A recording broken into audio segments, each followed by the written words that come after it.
be a master of Pokémon. Do you have the skills to be number one? I wanna take the ultimate step, find the courage to be bold, to risk it all and not forget the lessons that I hold.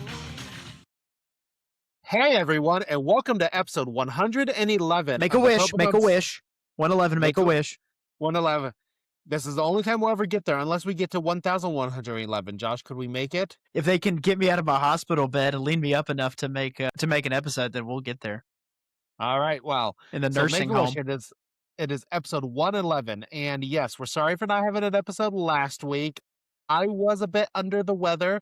I was sick. We were trying to put one out, but life happens sometimes. It just wasn't in the cards. It just was not in the cards, but I'm feeling way better, and I am excited to do the episode tonight. So, Josh, what have you been up to? Well, speaking of being excited, Jeff, I am on spring break right now, so this is the most excited you'll ever catch me throughout the year, other than summer break and Christmas break and like the weekends and basically any time that's not a work day. Same here. That I will say, being a former teacher, the one thing I miss is my breaks. I do not get them anymore. And that's why I'm still teaching. Just for the breaks. Yeah. I mean, educating the youth is fine, but have you ever had the entire summer off and still get paid?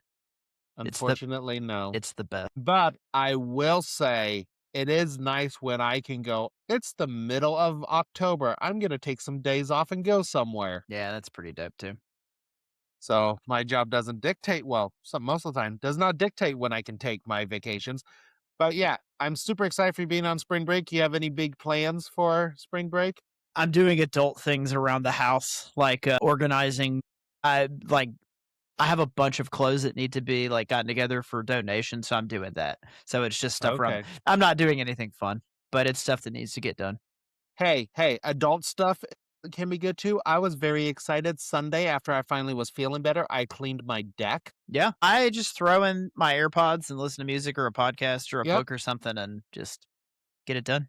And as long as it's not too hot or too cold, so it was finally warm enough. I put my new nozzle on my hose and I got some deck cleaning stuff and I sprayed it all over. And bro, are we old and lame now? we're excited about sprayed the dog poop off. Yeah. We're definitely old and lame. Hey, as I said, speaking of my deck, I finally did beat Power Wash Simulator. Nice. My Switch says I have put 85 hours or more into that game. They did come up with they released a new free level, which I played, it was a fun level. And so now I'm just waiting for April when their first paid DLC is coming out, and it is Adventure Time. Nice. I don't really know anything about Adventure Time, but I know about Power Wash Simulator, and I'm excited to play it. Nice. The ultimate dad game. But besides that, I actually started playing an indie 3D platformer that a couple of my podcasts I listened to was talking about, and it's called Big Hops. Is it about bunnies? It's about frogs. Oh, okay. You are a frog, and it is kind of like, Super Mario 64. You're trying to find these things called drips, and some of them have special, there's one where you have to do a racetrack, but you get sent through a vortex away from your pond. And so currently I'm only in the first level, which is after the forest where you live, and it's like a Western theme level. And a big sinkhole is devouring the town, and it's inhabited by rabbits. And what's great is I love being an indie game, but every line is voice acted, and you don't see that a lot in indie games. Nice. I mean, you don't always see that in all AAA games. Right. Pokemon has not had voice acting yet. Do you think they'll ever get there? I want to say yes, but the more they don't, the more I'm like, they just want to keep it the way it is. I mean, they've made $1 bajillion without a single voice acted line, so they probably will just keep the formula going. They are the highest grossing property in the world. And look at us riding those coattails. All right, so let's go into our next segment, which is I just had one little bit of Pokemon news. They've been kind of quiet the last 2 weeks because we've had the Pokemon 30th anniversary stuff all coming out. But A rumored Pokemon Lego set is coming out this summer, and it is a Pokeball diorama with minifigures. Specifically, people have been talking about a little minifigure version of Eevee. So, if this isn't super expensive, this may be something I would be interested in because they've made some really cool diorama sets. I sent one to you a while ago, Josh. Yeah, I remember. The soccer ball. Yeah. Which I'm not a fan of soccer. I don't think you are either, really, are you? I like it. I mean, I'm not like a diehard fan, but I do like Yeah. it. But even not being a fan of soccer, I looked at this thing and it was really cool. It was a soccer ball and then it opened up and there was a little stadium inside. But yeah, that's it for our Pokemon news. So let's go into our next segment, which is question of the week, which our question of the week last week was, what kind of person annoys you the most? And we had a couple of answers. First from Manhunter in our Discord said, people from LA annoy me, just completely phony and braggadocious about how amazing they are and all of the incredible things they'll accomplish while they are complete failures. Basically, Elon Musk.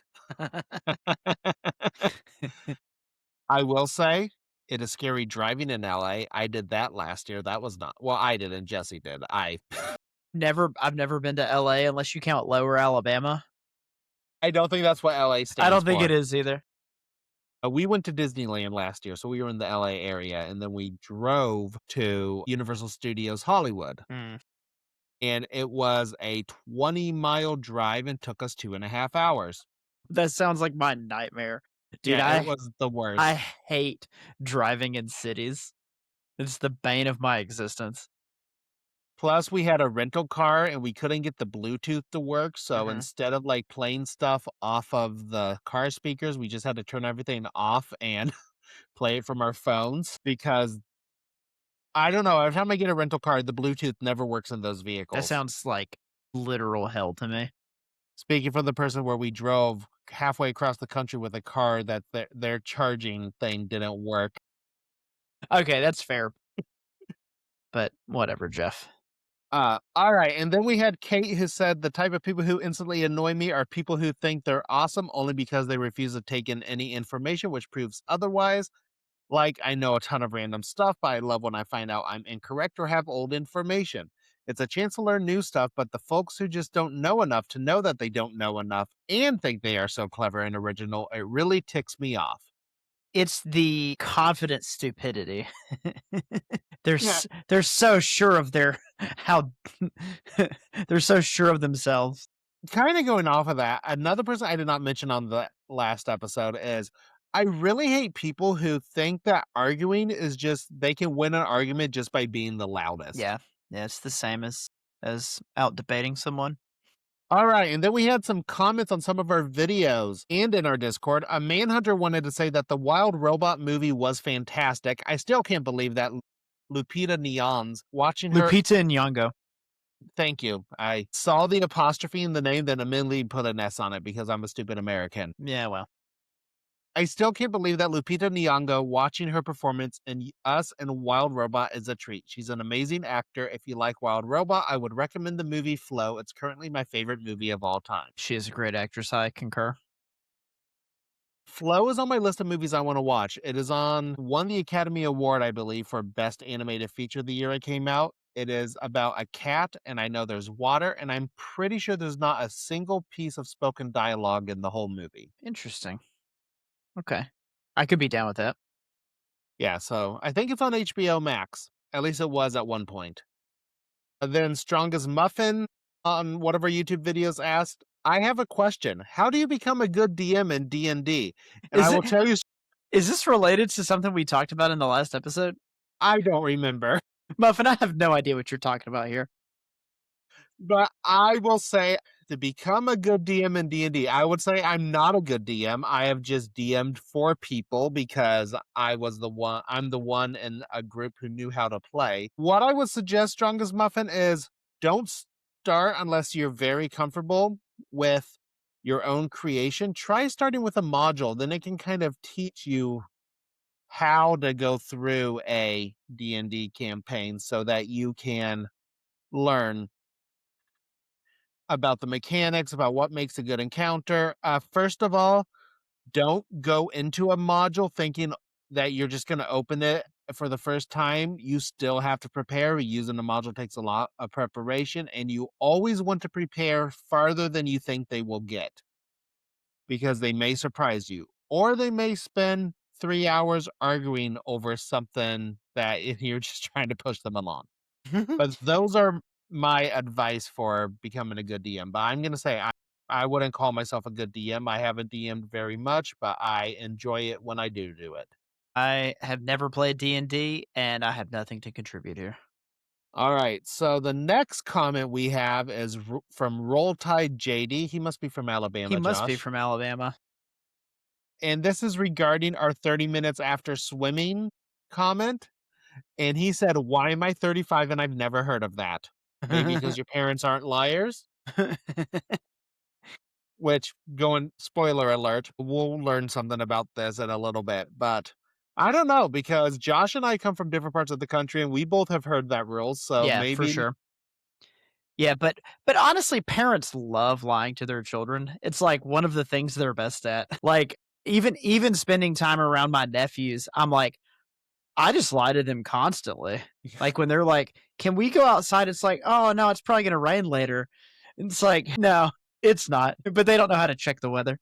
YouTube's broken. Can't watch it. "Oh no, you can't play the PlayStation right now."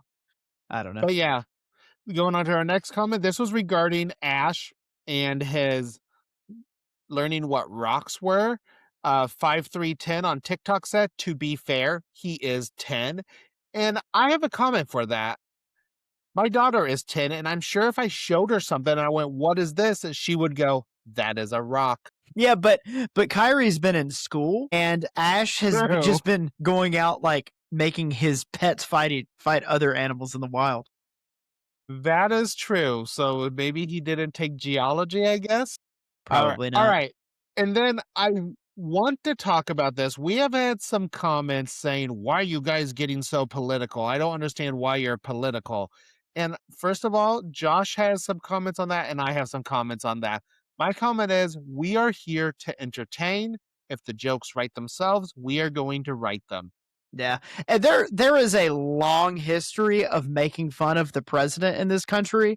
So, like, if you don't like it because you voted for the guy, then you're just going to need to toughen up a little bit, because every president ever has been made fun of. And so he's not, the current president is not special. And when he behaves the way that he does, he deserves to be made fun of. Like if I behaved in a way that he did, like when I was a little kid, my parents would have beat me within an inch of my life in the middle of a Walmart. Like, you don't get to act the way that he does. You don't get to throw fits on Twitter. You don't get to tell everyone how awesome you are and put your name on like long established buildings.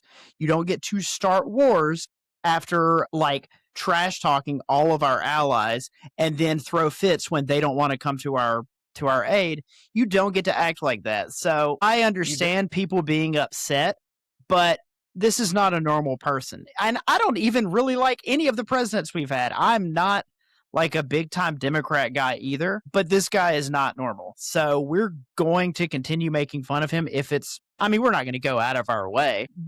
But if the opportunity is there, I promise I'm going to go for it. Yeah, the one episode this is in relation to, the jokes wrote themselves. Like we couldn't help it. It was just perfect timing, and we went for it because we thought it was funny. And we're sorry if some of you don't think it's funny, but as Josh said, things he does cannot, like, imagine if he just sent a text to a bunch of people and said, "I'm glad he died." Yeah, exactly. Like that is, there is no defense of that. It doesn't matter how how Trump perceives like Robert Mueller wronged him or whatever. That's just classless. That is the way a child acts. Yeah. When And people I don't care for die, I don't like praise their death.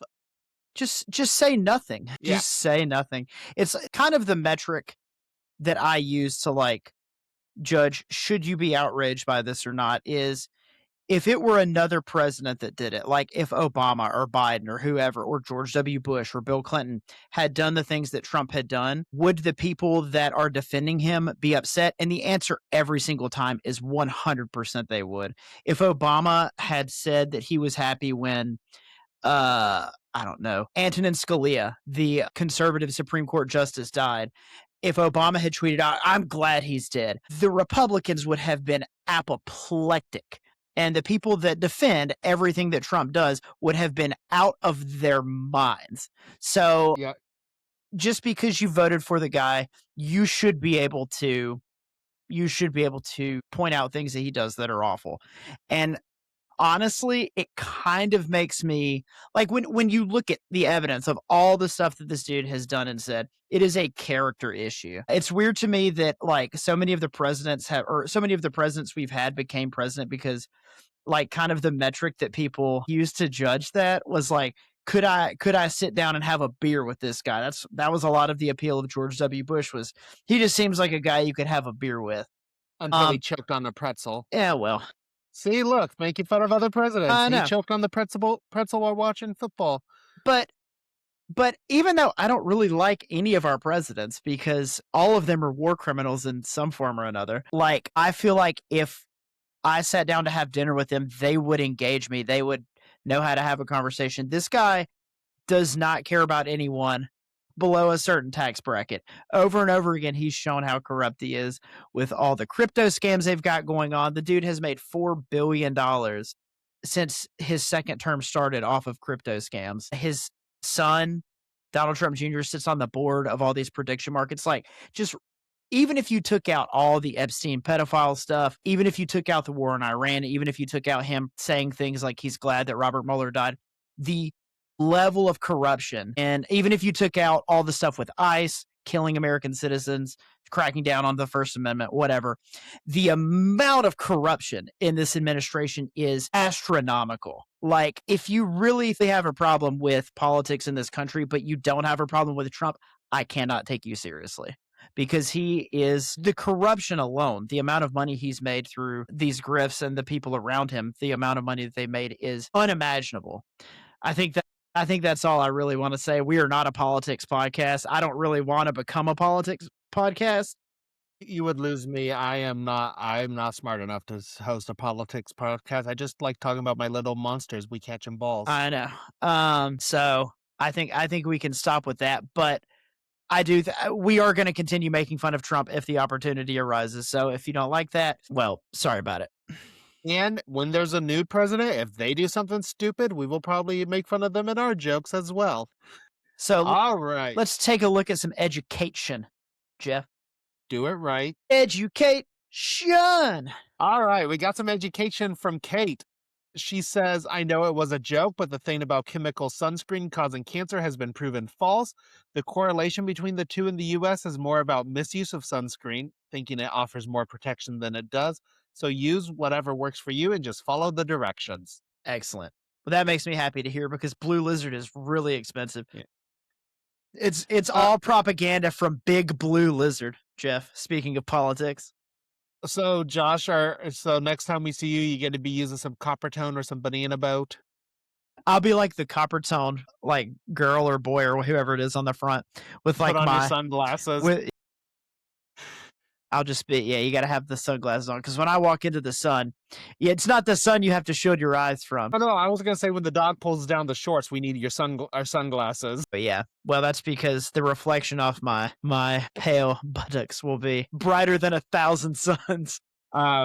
Kate, maybe you could also answer this for me because going on the conversation of sunscreen, I heard that after SPF 50, it doesn't even matter. It's so minuscule of a difference, but... Yeah. At that point, I'm just wearing a bodysuit. All right. Her next bit of education was Tough Mudders are giant obstacle courses. The one I did was 12 miles up and down a ski slope with 20 plus obstacles. It took me about 6 hours to complete. I'm far from buff, just stubborn and strong.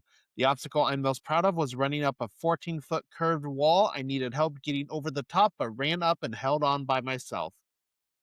See, I would have thought a Tough Mudder was when you eat too much Taco Bell. I will say those curved walls, though, like I've watched Ninja Warrior, and that's usually what gets them is the curved wall. If you don't get enough momentum, you're done for. Yeah, that's impressive, Kate.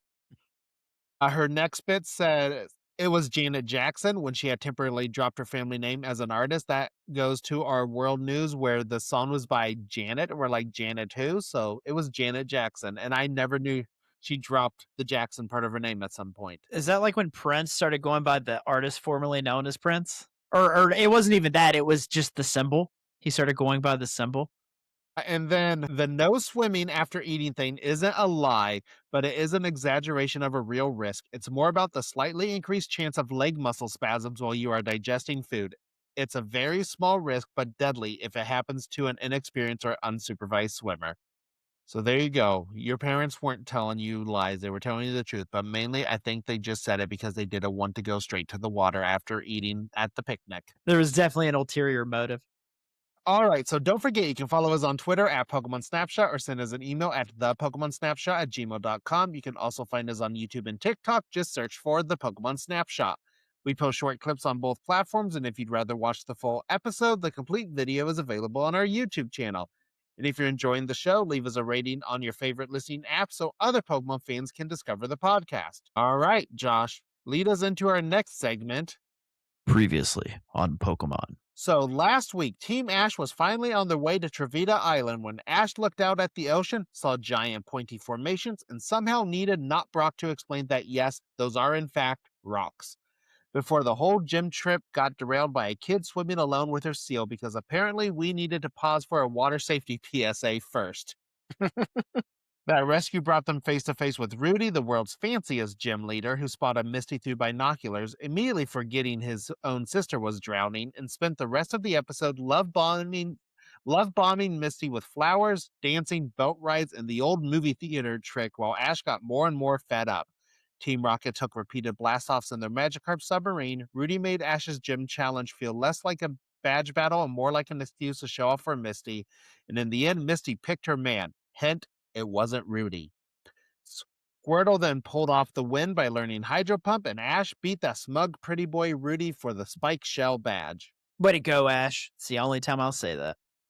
Way to go.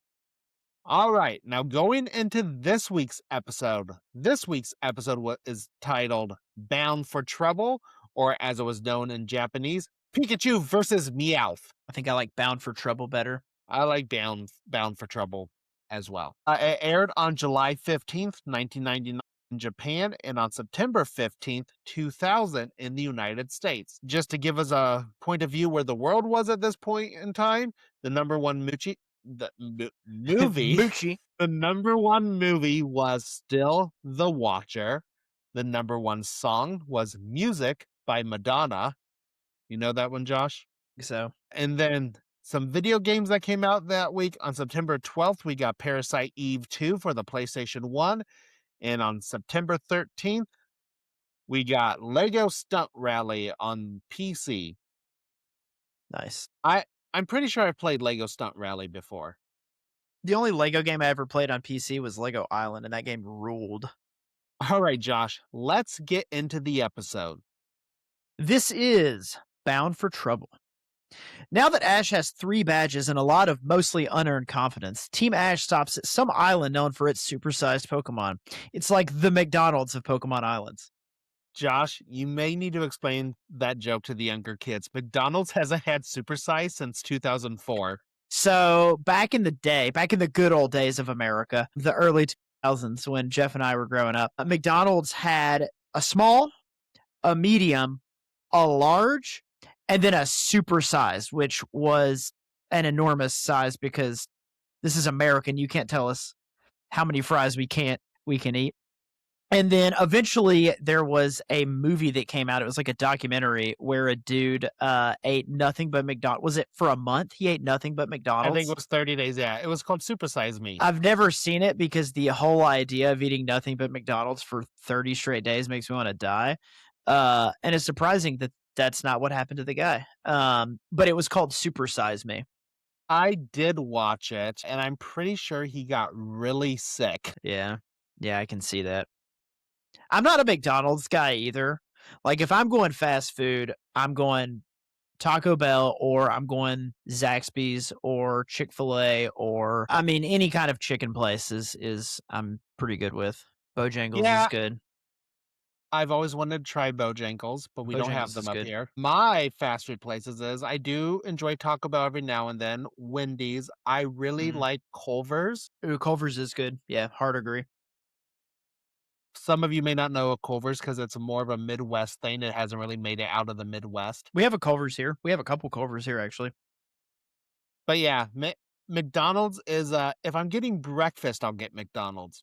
Their hotcakes are delicious. I will give them that. Their McGriddles are Yeah, delicious. McGriddles are the best as well. Like Wendy's, since they've come out with breakfast, I was very excited, and their breakfast just kind of sucks. I don't think I've ever had it, but I do like Wendy's spicy chicken nuggets are delicious. This has now just become a fast food podcast, Jeff.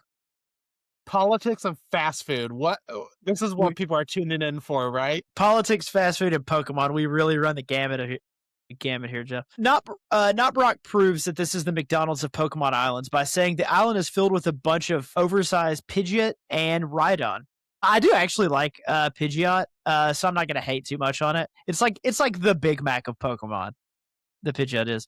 Rhydon on the other hand is like when you go to McDonald's at like 3 a.m. and all you want in the entire world is some soft serve ice cream, but the machine is down. So, Josh, I'm going to give my own education here. Ooh, Jeff-ucation? Jeff-ucation. Jeff-ucation!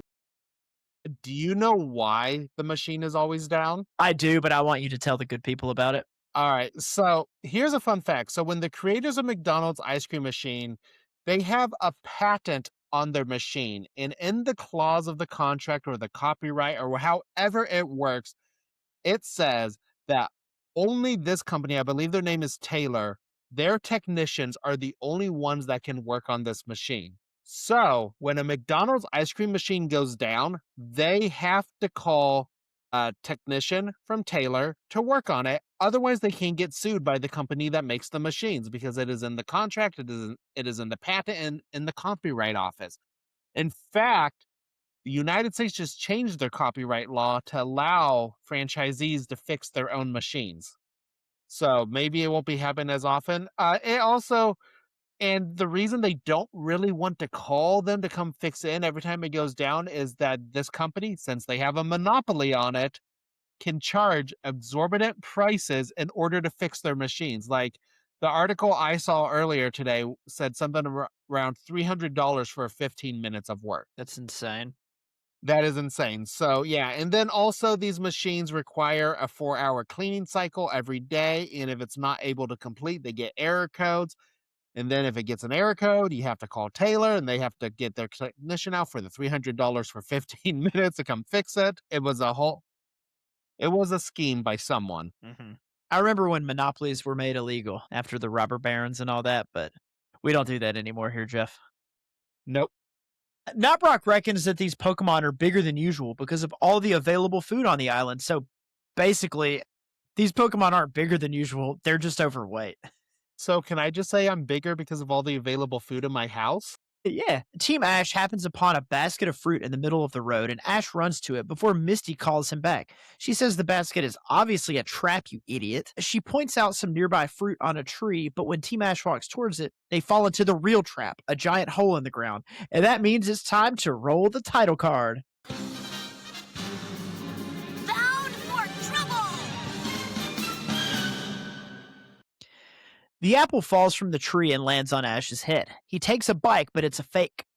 Team Rocket jumps out of the tree and, after saying their motto, explains the trick they pulled by putting a basket of real fruit in the road and the fake fruit on the tree. I love a good Team Rocket win, rare as it may be. It's always my favorite. Yeah, though I have one question about this. If this island is so abundantly filled with fruit, why do they have to replace the fruit in the tree with fake fruit, since hopefully Team Ash would have gone towards the tree anyway because there's supposed to be so much fruit on that tree? I think they knew that Ash was going to try to take a bite. They went for the double whammy. Team Rocket attacks, but when Pikachu tries to electroshock them, they have some weird-looking claw things that neutralize the shock. Jeff, could you explain to the folks at home how this thing works? I don't know how much detail I can go into, so the show just calls them patent pending devices. It didn't even give them a name. They are essentially rubber claws that just absorb the electricity from Pikachu. The show cared so little about this episode that they didn't even give Team Rocket's device an explanation. And I'm sure we will never see this device ever again, even though it seems to work pretty well. Arbok and Weezing attack, weakening Pikachu, and then Meowth comes in with what is essentially a giant set of handcuffs and fastens one cuff around Pikachu and the other around himself, trapping them together. Honestly, I think the simplicity of this plan is what makes it effective. Like, imagine how much money Team Rocket could have saved throughout the run of the show just by keeping their plans simple. I believe that we've said that before. Usually Team Rocket's simplest plans are the ones that are successful. Yeah, I feel like the writers made that like a rule. It's like the only time Team Rocket has a successful plan is when it's like the simplest, the simplest one. The really elaborate ones never work out for them. Just before Team Rocket vacates the premises, a giant Pidgeot flies in and grabs them both. So while the episode calls them giant Pidgeot and Rhydon, I don't know about you, but they look normal sized to me. The Pidgeot looks bigger. The Rhydon looks about the same size. Yeah, because last episode, I mean, we literally had a grown man riding on the back of a Pidgeot. Yeah, that's true too. It could have came from this island, I guess. Yeah. While Meowth and Pikachu dangle from Pidgeot's talons, Meowth loses his shock-absorbing gloves and is shocked when Pikachu shocks the giant Pidgeot. It drops them both and they fall to the forest floor. Back on land, Meowth and Pikachu argue over which direction to go. Pikachu says for Meowth to unlock the device, but Meowth says Jessie has the only key. Nearby, as Jessie and James discuss their next move, Team Ash runs up, ready for a fight, only to discover that Pikachu is gone. It seems for a second like this may be a Team Ash and Team Rocket team-up episode, but if you're hoping for that, then you're going to be disappointed, just like I am. Team Rocket hops in their hot air balloon and takes off to make sure they're the first to find Pikachu. Team Ash goes in search of Pidgeot, and Ash begins free climbing a cliff with the Pidgeot nest at the top. Yeah, because looking for a Pidgeot on an island full of them is the smartest move that Ash can come up with at this point in time. He decides to look in the nest that is on top of a rocky spire, but then again, Ash doesn't know what rocks are, so maybe he thought it was a hill or something. Meanwhile, Meowth and Pikachu continue arguing, but Meowth realizes that Pikachu holds all the power, literally, and devises a plan. Jeff, can we get audio of Meowth's grand plan and what happens next? Pikachu's in charge now. I know. I'll pull a fast one on Pikachu. I'll act like I'm being nice and lead it straight to the boss. Ah! Meow. The boss will love me for this. Ah! Pikachu, you're the boss, buddy. And just to prove to you that I want us to be Pokemon pals, I'm gonna lead you right back to those twerpy little friends of yours, okay? Come on, my Pika-migo.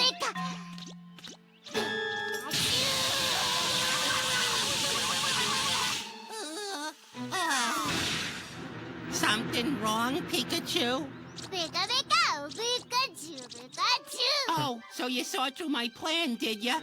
Beep, I guess I'll have to do better next time. Pikachu. So as you can hear, Meowth's grand plan does not work for even a single second, and Pikachu sees right through it. And to shed some more light on this scene, every time Meowth argues with Pikachu, Pikachu turns up its electricity and Meowth immediately does whatever Pikachu wants because he doesn't want to get shocked. Yeah. Honestly, like I said, Pikachu holds all the power.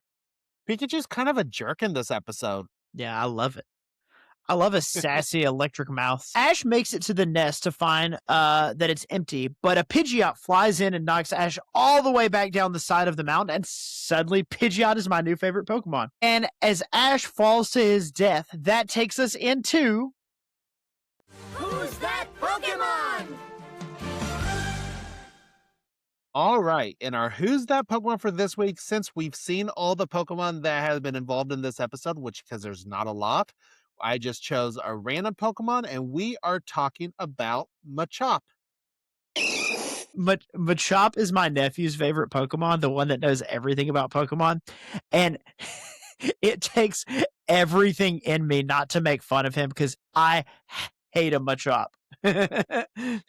So hopefully the Pokemon entries are at least a little bit interesting because I think Machoke, and Machamp are like some of the worst Pokemon out there. They're like the Pokemon that would be creepy to come up against if you saw them in the wild. Yeah, the Machamp isn't terrible because like the double arms or whatever, the 4 arms are kind of cool, but a Machop is like one of the absolute worst Pokemon.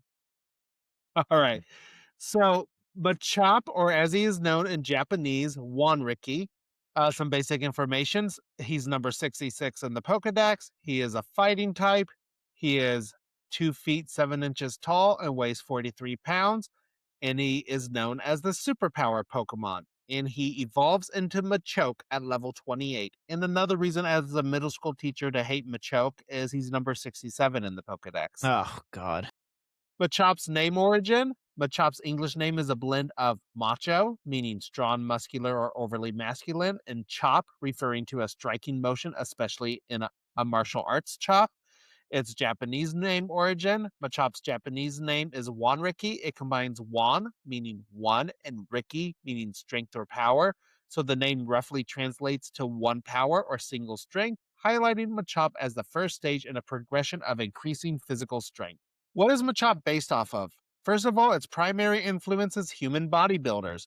Machop's most obvious inspiration is a young or beginner bodybuilder. Its defined muscles despite small size, focus on physical strength over technique, and its simple, compact build. Unlike its evolutions, Machop represents the starting point of physical training, strong but not yet refined or fully developed. Uh, it's also based off of martial arts training. Machop also draws from basic martial arts practitioners, fighting stance and posture, emphasis on strikes like chops and punches, and discipline through repetition and training. Its name Machop even reinforces this, referencing a chopping motion, a fundamental move in many martial arts. All right, Machop's biology. Machop is a humanoid bipedal Pokemon with blue-gray skin. It has 3 brown ridges on top of its head, large red eyes, and a relatively flat face. 3 thin rib-like stripes run along each side of its chest. Its feet appear to lack distinct toes. While its hands have 5 fingers, it also has a short, stubby tail. Chop's body is composed of powerful muscles that never tire or cramp. This allows it to lift many times its own body weight, with the strength to hurl up to 100 adults. It spends much... Wait, hold on. At the same time or in a row?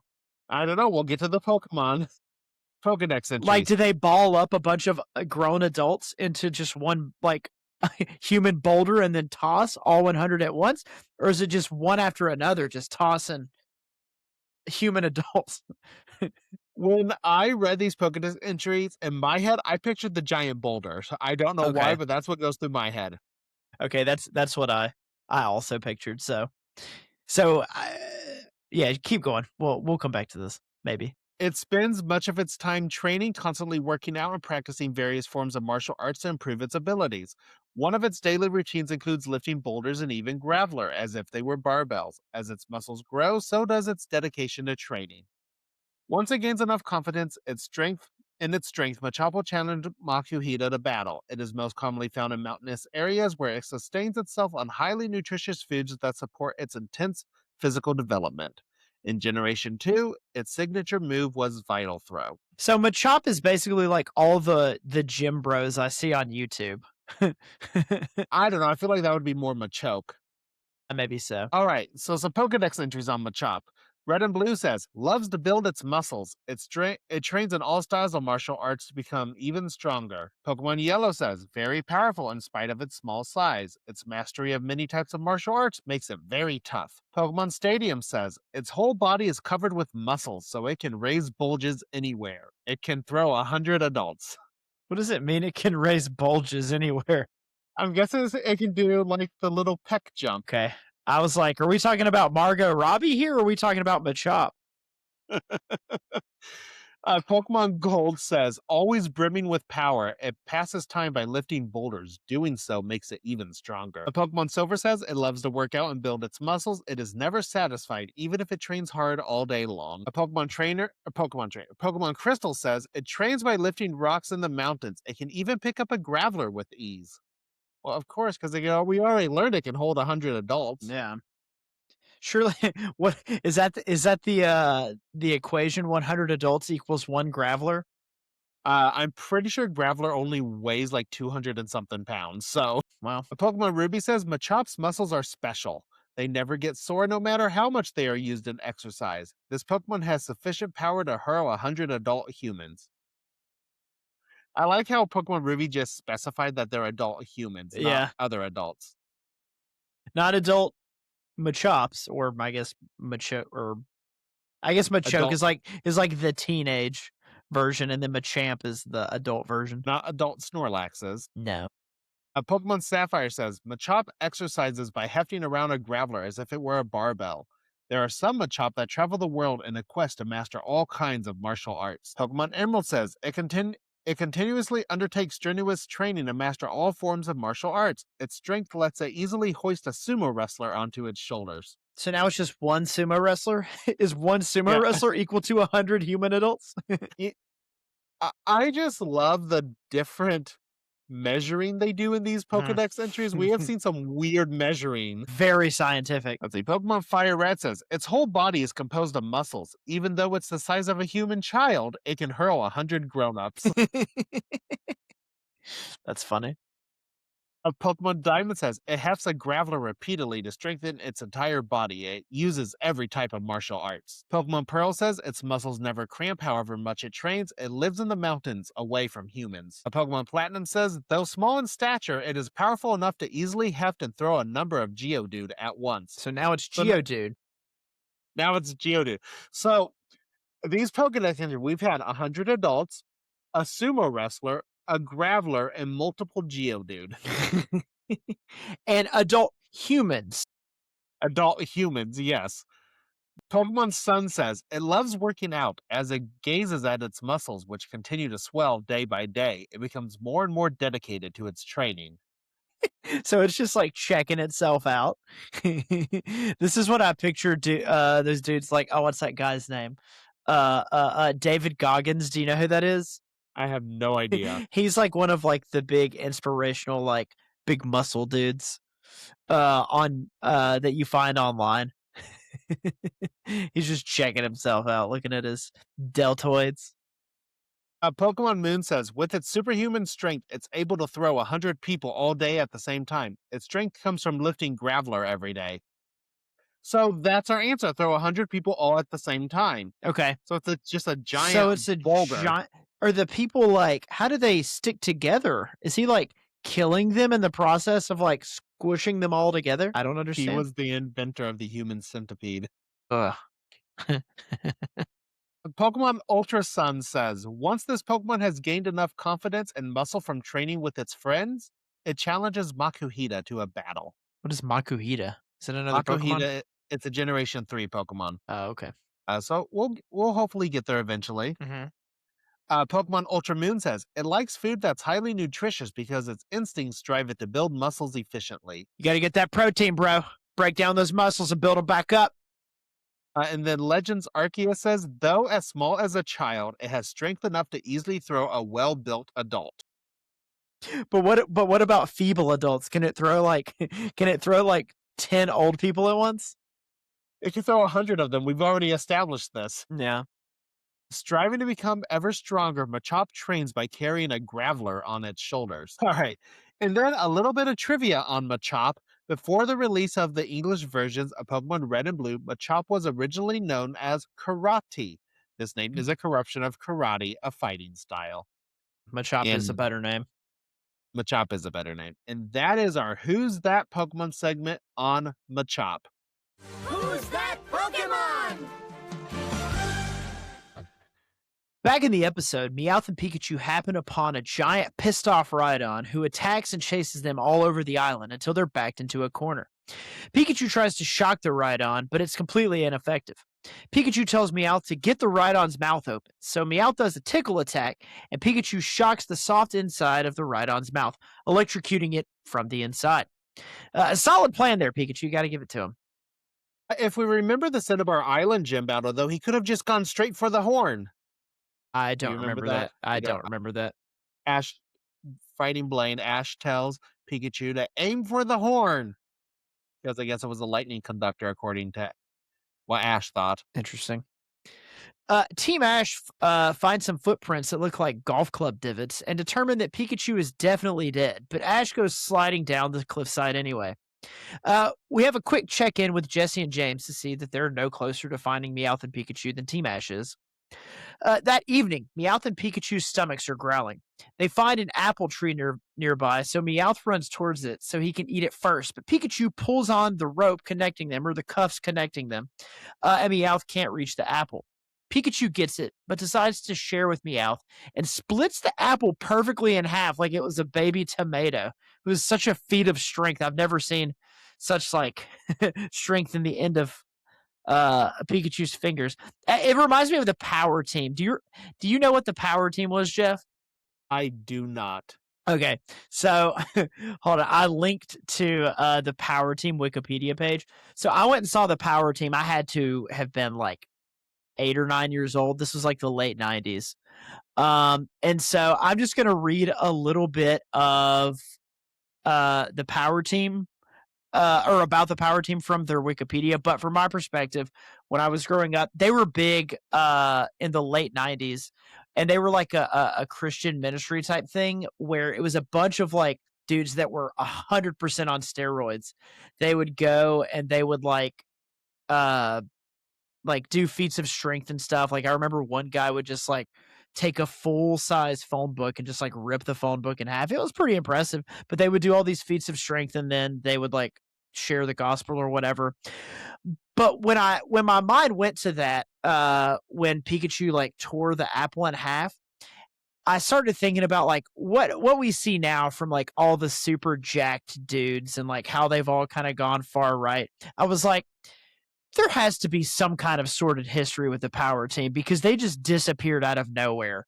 Not that long after I saw them sometime in the 90s. And so I just want to read a little bit from their Wikipedia. All right, this is just like the overview. The Power Team is a group of Christian evangelists based in Dallas, Texas. They incorporate their preaching with displays of strength and martial arts skills. They were founded in the late 1970s by John Jacobs. Their performances, usually taped at large megachurches, were broadcast on TBN and other Christian television stations in the United States in the 1980s. Here's the part that kind of had me cracking up. This is from the history section. The Power Team often conducts performances in churches and venues such as schools to encourage audiences from outside church communities. While performing in public schools, they are not permitted to discuss religion, instead promoting social responsibility and abstention from drugs and alcohol. The group's promotional material indicated that it presented, quote, a message that strengthens and restores the family. Here we go. Here it is. In May 2000, the original Power Team leader, John Jacobs, divorced his wife, Ruth Ann, and was charged with assault and battery of an ex-employee. This was followed by numerous members leaving the Power Team to form a new ministry called Team Impact. In 2002, the Power Team filed for bankruptcy protection.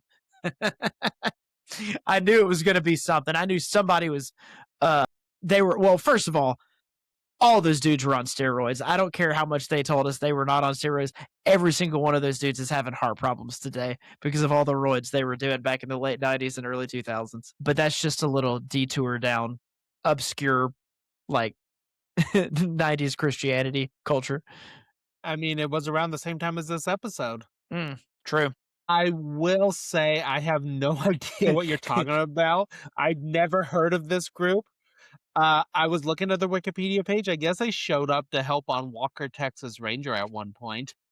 Chuck Norris took on the whole Power Team at once. This did make me think of, so back in the mid 2010s, WWE had a show called WWE Rhydon, where WWE superstars would film themselves driving from city to city. And they usually had a group of them. And so there was one episode, and I know Mark Henry was in it because he did this feat of strength. And then Chris Jericho was the other one. And he like literally crushed an apple with his bare hands. That's pretty sweet. Like he's just has the apple, he just squeezes it and it just shatters all over the car. That's pretty cool. I mean, I don't know if I would want to do the amount of steroids in order to be able to do that, but it is pretty cool. like if you're already doing roids, you might as well be crushing apples too. As they're sharing the apple, Meowth gets emotional at Pikachu's kindness just before a montage of all the times Pikachu has given Team Rocket trouble, complete with an inspirational monologue paired with some cheesy inspirational music. Jeff, can we get some audio of this whole thing? Pikachu sure has put me through a lot of trouble in the past. But then again, it was always following that little twerp's orders. This Pikachu might not really be such a bad Pokemon after all.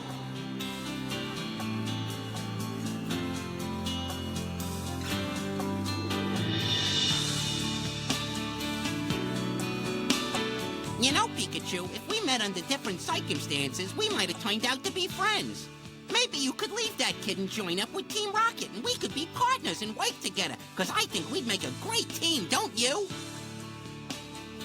Oh. Well, I can dream, can't I? So Meowth says all that and says that he and Pikachu could have been friends under different circumstances, and he looks down and Pikachu is asleep. Yeah. You always know it's a filler episode when there is a cheesy montage because they need to fill time. I will also say, I looked this up while this was going on.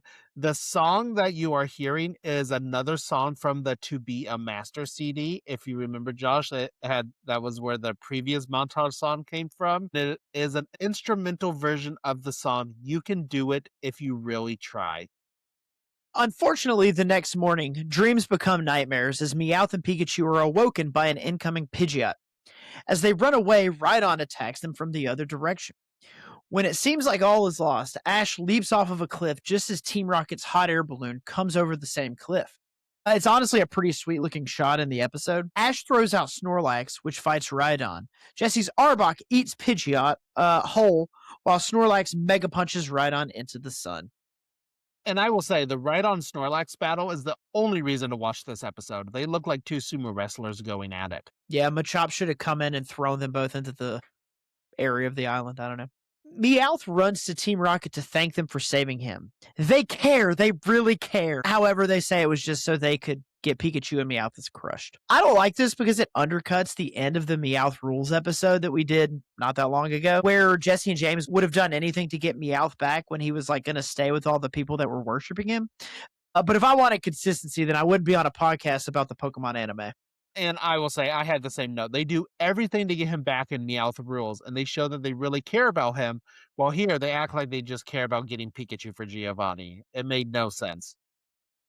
Ash and Pikachu have a heartwarming reunion, but Team Rocket pull on Meowth by the connected cuff. Jessie reveals she has the key, so Ash throws out Bulbasaur to retrieve it. Bulbasaur's Vine Whip does the trick, and Ash releases Pikachu from the cuff. Team Rocket, Meowth included, take off in their hot air balloon, with Meowth saying they have one last surprise. I guess Meowth had no character development here. It's like the end of Game of Thrones all over again, this episode of Pokemon. Some sort of ray gun comes out of the hot air balloon basket, so Misty tries to throw out Staryu, but accidentally throws out Psyduck instead. Psyduck tries to use Confusion, but it's too slow, and Togepi does some weird hand movements here and blows up the hot air balloon. Jeff, can you explain to the people, and mostly me, what happened here? So, it is Togepi doing its metronome attack, which makes the Pokemon do a random attack. Oh, okay, I forgot about that. Yeah, so we've seen it a couple times already. Once in the episode in the pink, they are chased. Remember, they are being chased by that Nidoking, and Togepi uses it to teleport them out of harm's way. Do you remember that? I do not. Okay, and then another time during the episode, Pikachu revolts when Togepi blows up the machine that Drowsy is using to control all the Pokemon. I vaguely remember that. Yeah, that episode had Butch and Cassidy. Oh, okay, yeah, I do remember that. Yeah, okay. Yeah. And then the Officer Jenny, I believe they used a Ghastly because it was the only one that could fight back against Drowsy. There we go. Somewhere in the forest, Team Rocket finds the forest's only apple. This is after they've landed from being blasted off. And they begin fighting over that one apple. Jessie gets it, says that they'll all have to share it, and then eats the whole thing. As the episode ends, Meowth says he's starting to miss Pikachu, and I really hope that the storyline has some sort of payoff later in the season with Meowth helping Team Ash in some way, but I doubt it will. And that takes us to the end of just the most filling episode. Yes. And so what were your thoughts on this episode? This episode was so lame. Like I had such a hard time coming up with any jokes for it because it was like there was nothing for me to even riff on. They literally got lost, went through the forest, got attacked a couple times, and then the episode was over. So I give it a 2 out of 10. Yeah, I also did not like this episode. It was boring. They had that horrible montage in the middle of it, and they undervalued Team Rocket's character growth in the Meowth Rules episode by pretending it didn't exist. Yep. I would give it 2 out of 10, maybe even go as low as 1 out of 10. Honestly, I believe this is a worse episode than Way Off Day Off. Oof. I mean, That's they're yeah. neck and neck. Yeah, they're both pretty bad, but oof. You might be right on that. All right, so going on to our question of the week, we have the question, have you ever been stuck with someone you normally wouldn't choose to spend time with, only to end up getting along better than you expected? Kind of like Meowth Well, and Pikachu did. Yeah, well, I have to say my first year teaching, I ended up across the hallway from some goofy math teacher who talked about nothing but video games all the time. And I was like, Psh, I would never hang out with this guy, but now we have a podcast together. And have done almost 100 episodes together. I know, it's crazy. You're We- getting on. We've been And- friends for 13 years now, Jeff. That is It's just insane. crazy. Yeah. I know. But granted, we know even if we didn't work in the same place, we would have if we met each other. For sure. Yeah.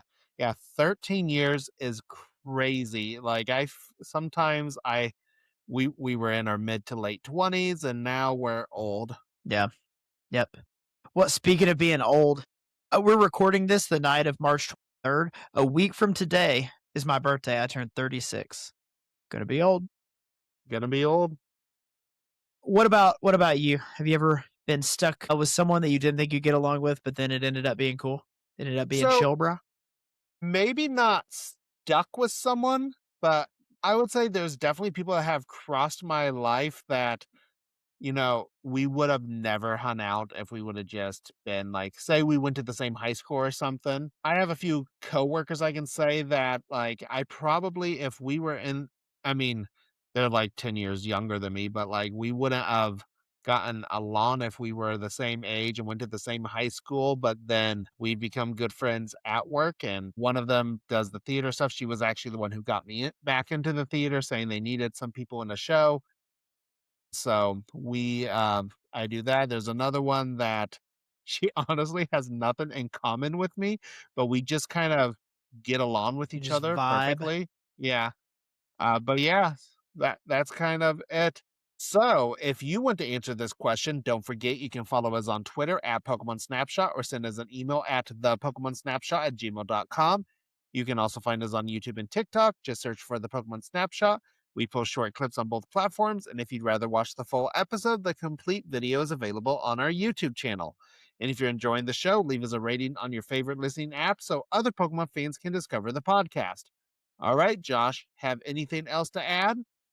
No, Jeff, I'm about to go enjoy my spring break. You have fun. I gotta work tomorrow. Sucker. Please join us next time when we will be watching Charizard Chills. In a